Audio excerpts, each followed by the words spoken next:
The underground room was dim, with only a few candles flickering to light the faces of those gathered. The pastor stood at the front, his voice steady, but the weight of what he was doing pressed on him. He'd been warned.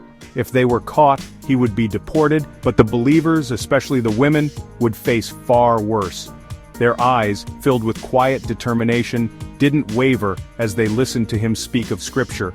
Even without Bibles, they knew the word by heart. The pastor looked out at the group, the fear in their eyes masked by something stronger, a quiet strength, as if they were not just holding on to the words of God, but to each other, to something greater than themselves. As he finished speaking, a young woman with short black hair, her hands trembling, spoke up. "Why did you do this?" she asked, her voice small but desperate for an answer that would make sense of all the danger. The pastor paused, his gaze soft but resolute. He knew the question wasn't just about the risks, but about the very core of why he had come here. Why he had risked everything to bring them this small piece of hope.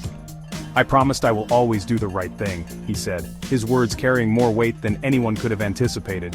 It wasn't a boast, it was a simple declaration, the kind of truth that doesn't bend in the face of fear. The women exchanged glances. Some were younger, still holding on to the hope that things would change, while others were older, with faces worn by years of hardship. Yet all of them understood what the pastor meant. It wasn't about the cost.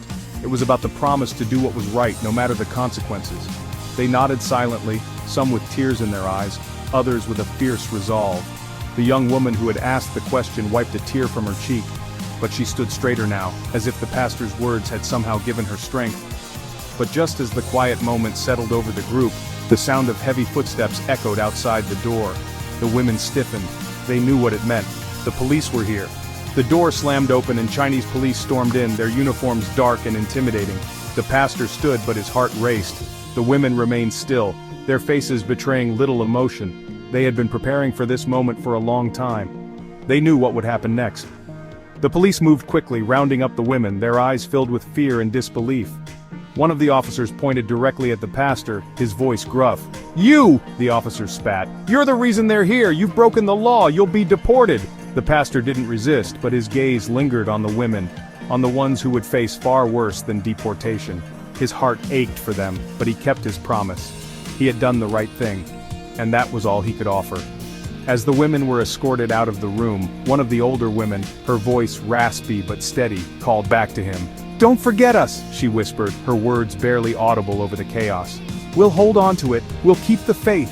Another woman, her hands bound, managed a small smile, her eyes bright with a defiance that would not be broken. "It's not over," she said quietly. "We carry it in our hearts. They can't take that from us." The door slammed shut behind them, and the pastor was left standing in the empty room. He looked at the scraps of paper on the floor, torn, written with verses scattered like the seeds of hope. And though they were gone, he knew their faith would remain. It had been planted, and it would never fade.